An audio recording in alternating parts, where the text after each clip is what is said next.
folks, Del Warm Kettlebell Training Center. This is my second tip, and it's along the same line as the wall drill, which is right here. I just have a straight line on the ground, and we're just going to practice correct trailing leg technique and the correct slide position.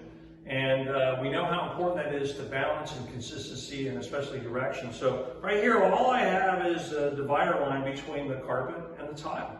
So that's all you need is a straight line. And what I would do is put your right foot over the straight line. Now you can use tape, you can use rope or twine or something, just as long as you have a straight line on the floor. And all we're going to do is practice transferring our weight from our 4-step on a 5-step approach, our back leg, to our front leg. And what we really want to do is make sure that we've got that 4 to 5 board distance from the line in the ground.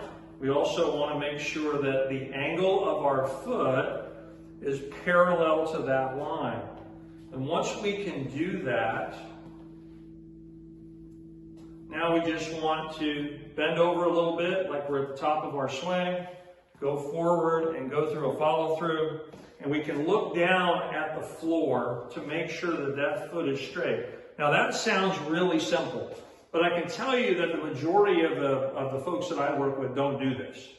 And when we get them to do that and they can implement it into a full 5-step approach or 4-step approach, the direction and the hand position at the bottom of the swing gets much better. Okay, as far as the trailing leg technique, we really want to make sure that that hip stays forward. The angle of that foot will help that.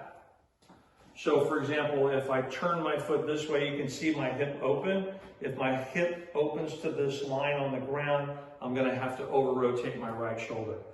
So again, all we want to do, put my right foot on the line, slide foot goes parallel to that line about 5 boards, and you can improvise and add some stuff to it.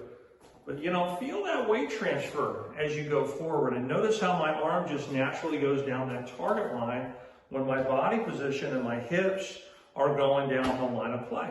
Okay? Hope this helps, guys. Take care.